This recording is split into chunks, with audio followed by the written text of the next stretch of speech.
कविता शादी कराई देबो, कविता स्वागत मनाई देबो। एखन अपने सब सुनि रहल छी आरके म्यूजिक के प्रस्तुति। हमरा के छौरी जीजा बना गे जीजा बना, हमरा के छौरी जीजा बना गे जीजा बना।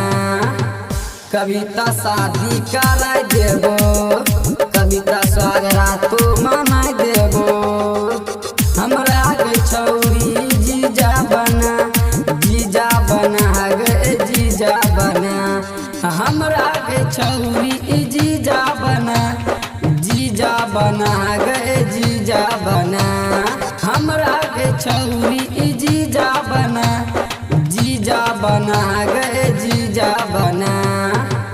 कविता शादी कराई देबो, कविता स्वागत मनाई देबो। कविता शादी कराई देबो, कविता स्वागत मनाई देबो। एखन अपने सब सुनि रहल छी आरके म्यूजिक के प्रस्तुति।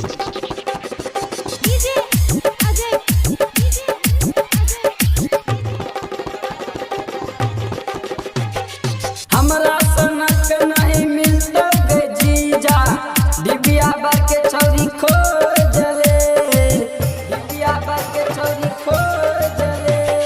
हमरा सनक नहीं मिलतो गे जीजा, डिबिया बार के छौरी खोज रे। कपड़ा लत्ता सब किन देबो, रतिया में गई मेला घुमाइबो। कपड़ा लत्ता सब किन देबो, रतिया में गई मेला घुमाइबो।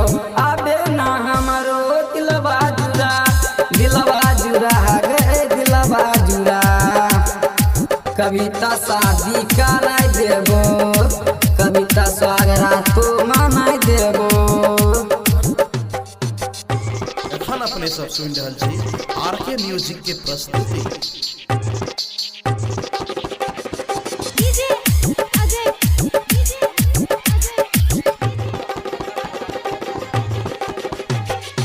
कोनो चीज के तोरा कमी नहीं है तो जीजा तोहर अमीर गे, जीजा तोहर अमीर गे।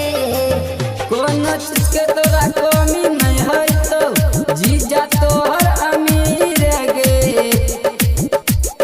गायक अंकित कहोगे तोरा गजब गजब के लागे छो जोरी। गायक अंकित कहोगे तोरा गजब गजब के लागे छो जोरी।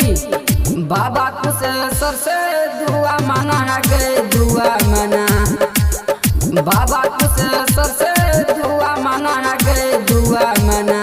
कविता शादी कराई देबो, कविता स्वागत मनाई देबो।